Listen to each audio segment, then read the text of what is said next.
In 1984, Capcom were on form, releasing many different types of games, including one of their most iconic shooters, 1942. This vertical scrolling shooter went on to spawn many sequels, however it's the original that many remember. Maybe because of its rock solid difficulty, or maybe because of the obnoxious audio. Whatever the reason, 1942 is well known. As you can imagine, you are able to fly in 8 directions, but unlike typical shooters, there is no bomb. Instead we have a flip button, which sends your fighter plane into a loop, allowing you to avoid enemies. Sadly, these are limited in number. There are no ground objects in 1942, which may seem strange for this type of game.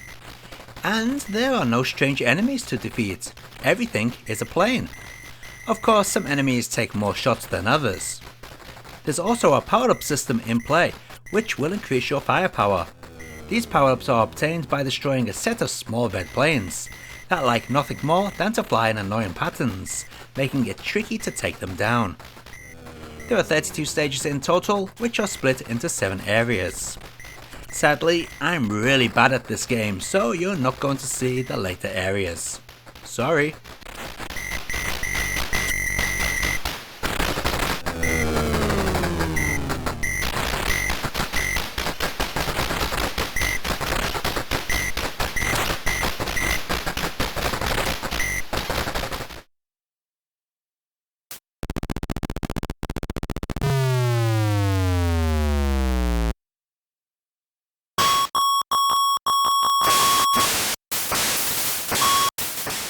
The first port we're going to take a look at is for the Famicom. Oh man, if you thought the arcade sounded bad, then this is gonna make your ears bleed. I know Capcom were trying to recreate the arcade sound, but surely they couldn't have been happy with this. The game also looks rather ugly thanks to its basic sprites and lack of ground detail. Still, the arcade isn't that pretty, I guess. On the plus side, this Famicom port is easier, yet somehow manages to look more hectic at the same time.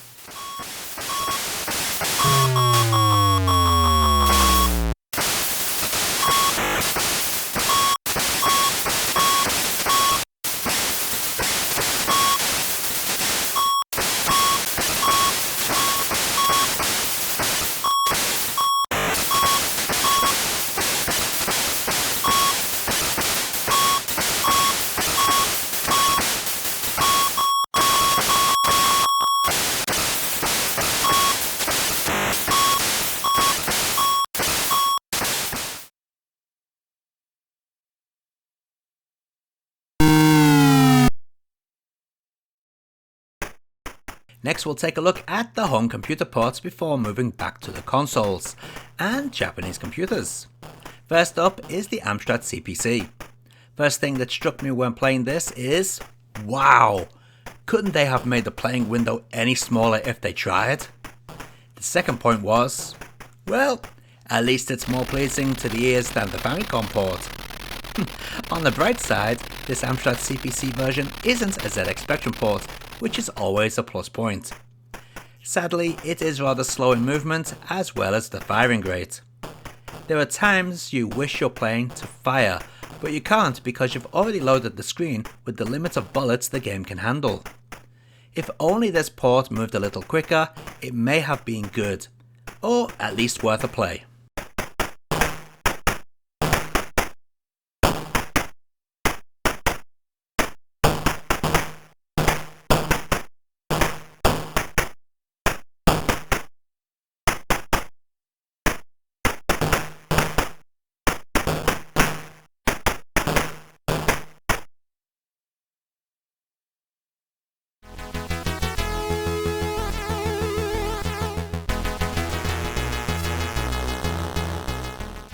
Commodore 64 time, and a port made by one man, it would seem. That man being Stephen Green. I respect that this is a one-man effort, but that doesn't stop it from being shit. The playing area is far too cramped, which at times leaves you with nowhere to move. The collision detection is also poor, as are the enemy attack patterns. they're nothing like the arcade game and often result in cheap deaths. I wonder if Mr. Green had actually played this game before making the port. He sure didn't include all of the stages.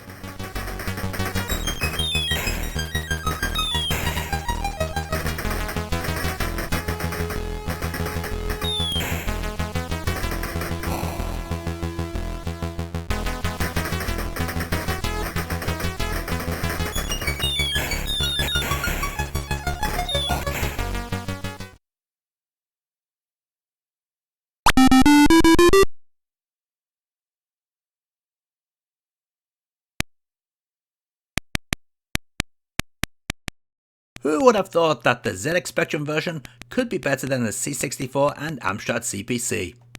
Well, it is. It looks nice enough, moves okay, if not a little slow, but feels good. The sound isn't all that bad, well, what there is of it. Sadly, the collision detection is pretty bad. Everything seems to have a block around it, meaning you'll die without actually making contact with the enemy.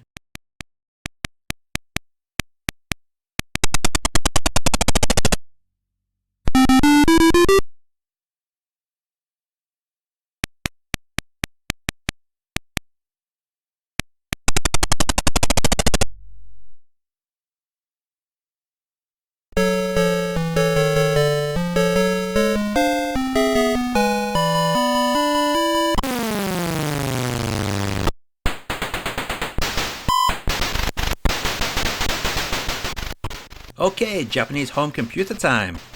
Sounding very close to the arcade game, this MSX port is also quite nice to play. The controls feel tight and fluid, unlike the European home computer ports. This game also moves at a good pace, although the jerky scrolling may put some off. Still, it is nice to see the effort was put into making the backgrounds look somewhat decent.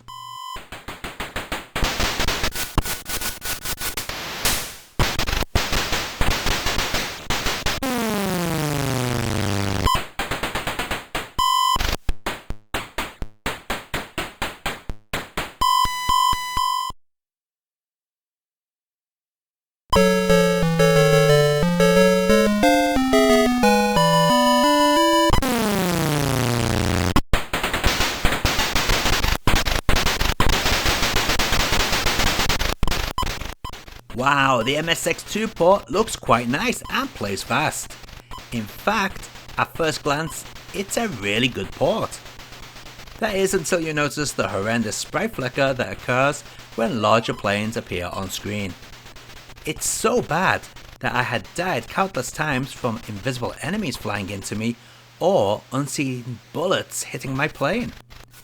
This is a great shame because apart from this issue, the MSX2 port is quite solid.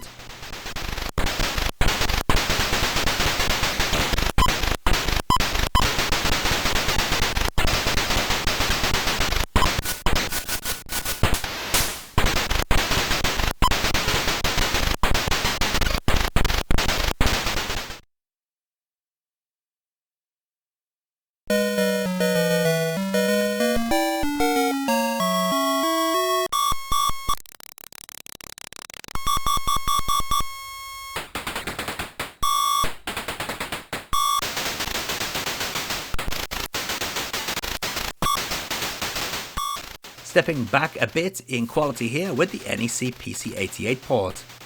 Not a bad attempt for a system not designed to run games. The speed can be a little slow at times and the scrolling is juddery. This can be fixed by running the system in 8MHz mode, but doing that will also run the game too fast. So it's best to play in standard 4MHz mode. Unfortunately, I had to play this port using the keyboard, so it was quite a challenge moving the plane via the number keypad. Oh well.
Yet another Japanese home computer not really designed for games. This is the Sharp X1 port. This is quite the strange beast as it loads in the play area after taking off from the carrier ship, then loads again when you land. It also runs extremely slow with some chronic sprite flicker. On the plus side, the game is rather easy since everything moves so slowly. One plus point, just like the other Japanese home computers, is that this port offers 2-button support, so there's no having to reach over to the keyboard to hit the flip button.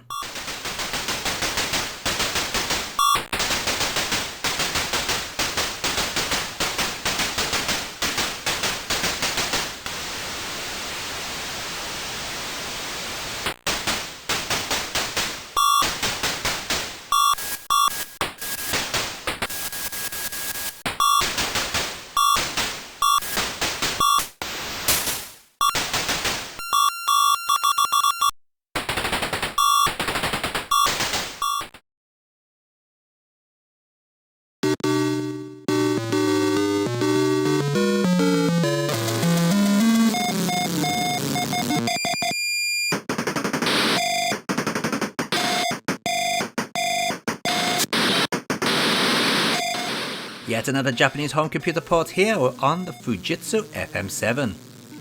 This is kinda looking and sounding like the NEC PC88 port, which kinda makes sense since both systems are kinda similar.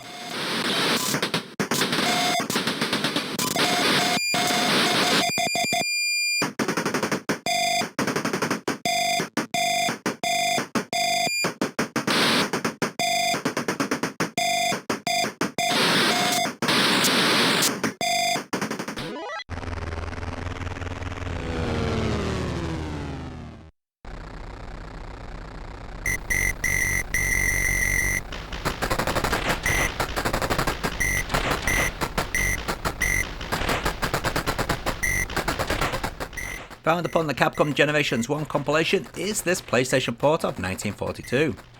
What we have here is a pretty much arcade perfect port with 3 screen modes. This is Mode 2, which is the default mode. Mode 1 tries to replicate the arcade look, but just ends up making everything look odd due to the poor scaling. Mode 3 is a Tate mode, which replicates the arcade look perfectly, as long as you can rotate your screen lengthways.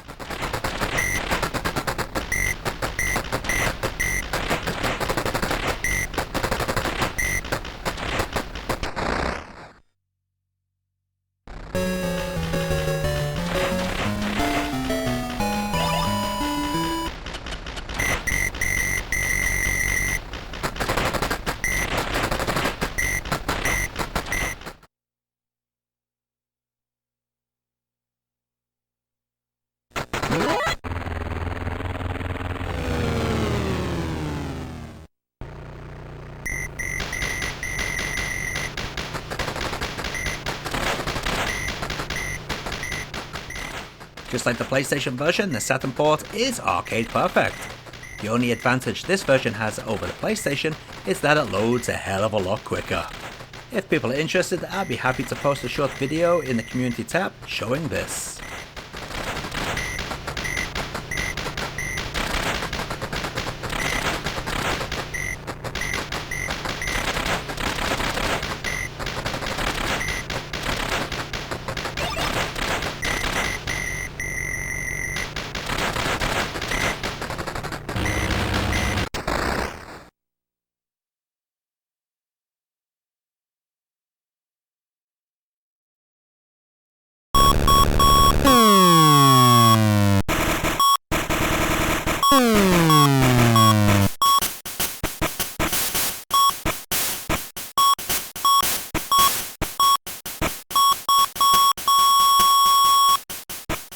This is the Game Boy Color port developed by Digital Eclipse, so you know this isn't going to be great. It would seem that they have ported the Famicom version over to the Game Boy Color rather than actually attempting to recreate the arcade game. Lazy isn't in it, but this is what to expect from Digital Eclipse at this point in time. At least it plays well, which is a bonus.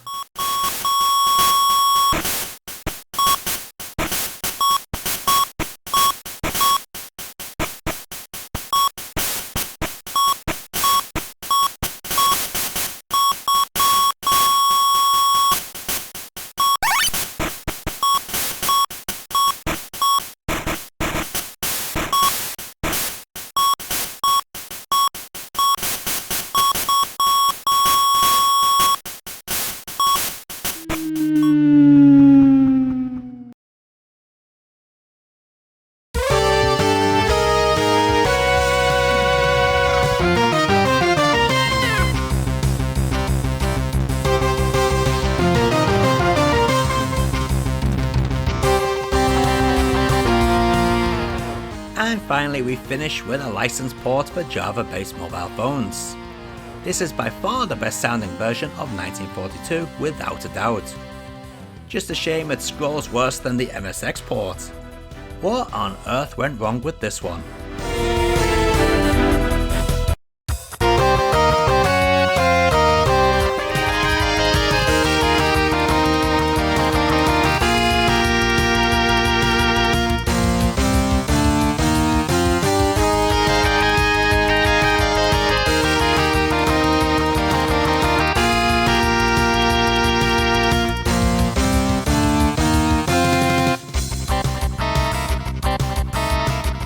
And let's take a look at all those versions of 1942 running side by side.